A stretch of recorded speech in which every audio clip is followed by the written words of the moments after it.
How do you see this transition from Bovino to home? Sure, I see it as an escalation because the only appropriate response after what happened to Alex Preddy was for ICE and CBP to leave the area. There's never been any reason for there to be thousands of federal agents on the ground. Now, when I see Homan, I see the architect of family separation under Trump's first administration. So I see someone who knows how to perhaps do things more quietly, but that does not mean that they will not continue to harass the residents of Minneapolis, do widespread racial profiling, and we'll probably just see more of what we saw in cities like Los Angeles, where you saw just Latinos stopped for just existing on the street. I mean, Minneapolis has gone through so much. The only appropriate response of President Trump is to follow all the different public leaders calling for de-escalation. Homan is an escalation. It is nothing more than that. That's how I see it as well. Rebecca?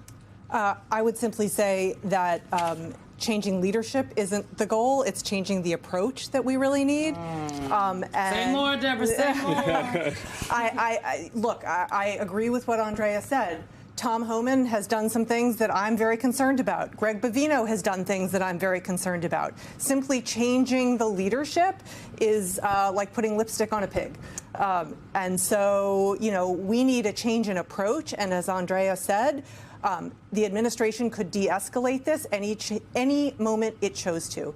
And by promising a change in leadership, that's simply not de-escalation. You know, Alicia, to me, this really feels like an optical shift, but not a tactical one. And an optical shift is to address the optics that we've seen and how the people are feeling. You know, I will give credit. The people in the streets, the folks at that vigil tonight, and I checked the weather, it feels like 6 in Minneapolis tonight. Feels like 6 degrees, and with the wind, it's even colder. It is because of them. Their dogged commitment to standing up and speaking out that the president took Governor Walz's call today, I believe. It's the reason why we're seeing this optical shift. It is the reason why so many celebrities and folks with platforms that declined to speak out a couple weeks ago are speaking up now. It's the courage of those folks. But if the tactics don't change, and there's nothing to me that says the tactics are changing, I think the people are going to need to continue to speak up and speak out, because just responding to the optics isn't going to save anybody. Right. Keep the pressure on, keep the focus on, because Andrea, to your point, even Los Angeles, that's not something that happened. It is something that is ongoing today. Yes, our focus may now be on Minneapolis, but ICE is in many American cities, some of which we have focused on in the press, some of which we have not. When you talk about de-escalating, what would actual de-escalation look like now? I think we can just go back as a country to the way immigration enforcement used to take place. And that is targeted enforcement that went after actual verified threats to public safety and national security. What they want you to believe is immigration enforcement requires the types of tactics that we saw in Minneapolis, requires kids to be terrified, requires them to go to places of worship. We have now seen for a year what mass deportation looks like and what it requires. Trump can revert at any point to what every other president has done and done normal, targeted civil immigration enforcement.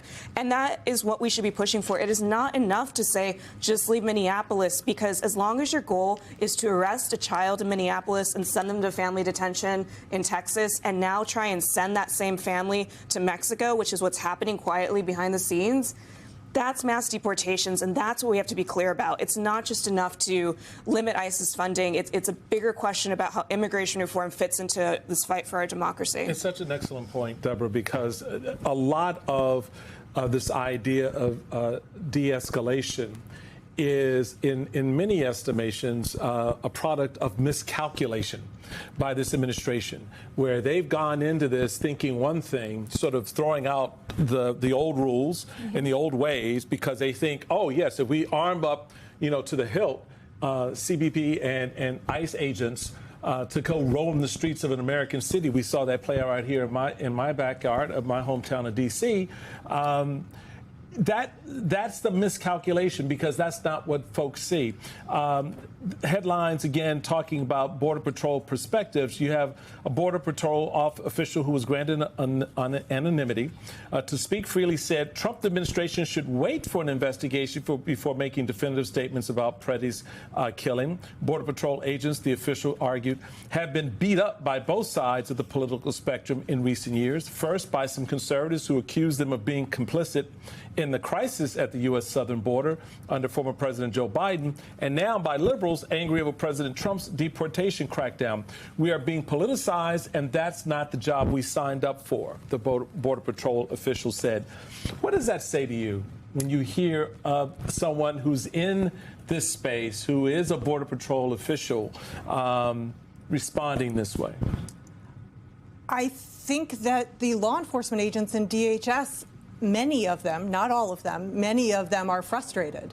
I don't think that this is the way that many ICE agents in particular want to conduct their jobs. They would like to go back to the way that it was, where they conducted careful, cautious, targeted enforcement as opposed to this sort of roving sweeps. We've seen this administration go from LA to DC to Chicago to Minneapolis, escalating in each city, right? And so now I think that we've passed maybe a possible inflection point where they've seen the harm that this is doing to the public. Public opinion isn't with them anymore. People are fed up. People are scared. And I think the DHS agents also see that, also know that this is too far, many of them, not all of them, and would like to see a move back towards rationality.